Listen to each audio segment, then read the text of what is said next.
As queimadas devem trazer prejuízos de 350 milhões de reais para os produtores de cana-de-açúcar de São Paulo.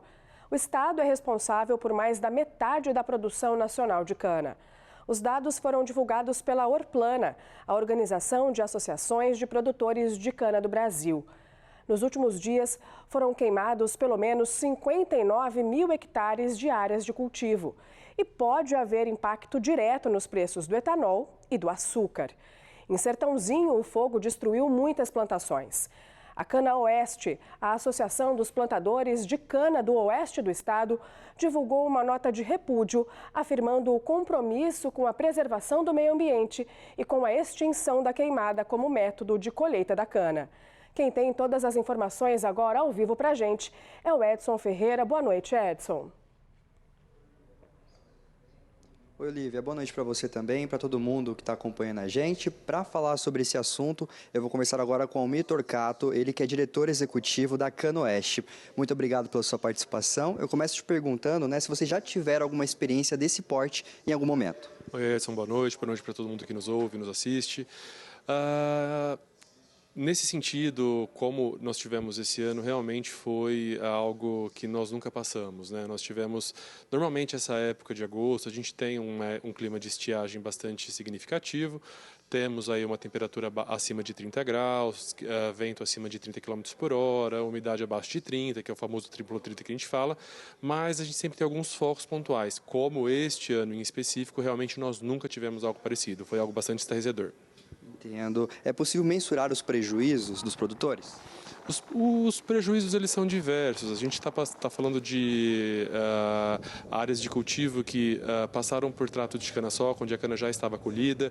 Então a gente tem um problema de pessoas que perderam adubos que já foram tratados. A gente tem áreas de cana de plantio, de cana que para colheita, que na verdade a gente já passou. E acho que talvez o importante é a gente trabalhar um conceito de informação até para a comunidade, para a sociedade, sobre o método de colheita, que hoje em dia a gente não utiliza mais o fogo como método de colheita da palhada. Isso era utilizado antigamente, há 30 anos atrás, quando até então a colheita era feita de forma manual. Hoje em dia, por exemplo, na região da Cana Oeste, nossa colheita é 100% mecanizada. Então esse processo de fogo para a colheita a gente não utiliza mais, né? E a associação tem algum sistema de monitoramento dessas áreas via satélite? O importante é a gente trazer em tela todos os investimentos que são feitos para minimizar o impacto e também prevenir essa questão de incêndio. A associação tem sim um sistema de monitoramento de satélite que auxilia os produtores de maneira coletiva para que eles possam identificar focos e possam socorrer e manter a tempo essa condição para não alastrar, né? E também administramos os planos de auxílio mútuo, que é um plano onde os produtores têm contato entre si, para que em caso de eventuais incidentes eles possam se auxiliar entre eles, socorrendo com caminhão bombeiro, etc. e tal, para evitar esse tipo de situação. Mas como aconteceu este ano em específico, pontos diversos, realmente a gente nunca passou e por isso foi difícil controle. Essa época de tempo seco é de atenção redobrada, então, né? Sim, como eu disse, é um período fértil para que esse tipo de incidente aconteça. Por isso que os produtores estão sempre atentos para que isso seja minimizado o máximo possível. Vale lembrar também que existe uma importante parcela da sociedade na questão de prevenção. A gente fala que muitos dos focos acontecem às vezes perto das áreas urbanas, onde as pessoas acabam incinerando alguns materiais, perto de rancharia, perto de rodovias, onde a gente tem descartes indevidos de bituca de cigarro e tudo mais, que pode contribuir para que esses focos aconteçam. Então, a responsabilidade da sociedade também é bem importante, esse comprometimento para que a gente minimize esse impacto. E São Paulo é responsável por 53% da produção nacional de cana. O que esses incêndios representam para a produção nessa temporada? Como eu disse anteriormente, a questão de produtividade ela é uma incógnita em relação a isso. A gente tem áreas, por exemplo, que passaram do segundo corte para o terceiro corte, que talvez ano que vem não terá produtividade, vai precisar renovar 100% o canavial.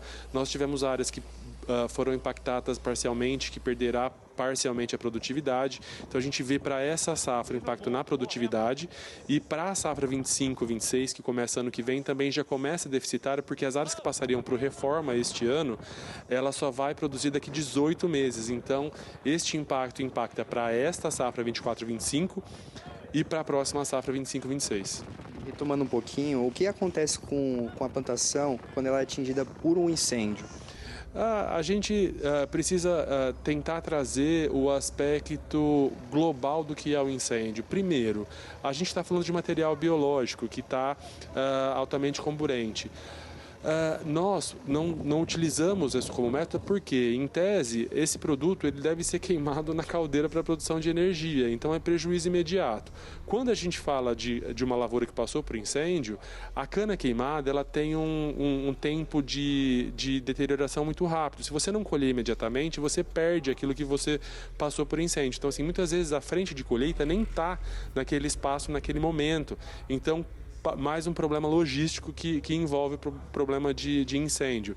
Então, assim, acho que a gente precisa tentar trazer esse contexto e essa realidade de que o sistema produtivo de cana hoje em dia, além de não utilizar mais a queima como sistema de colheita, a queima, o incêndio, que às vezes é iniciativa humana, seja voluntária ou não, seja por crime ou não, é um problema absurdo, tanto para a sociedade, para os produtores rurais e para a economia como um todo.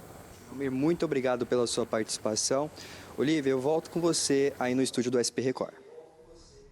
Obrigada, Edson, pelas suas informações.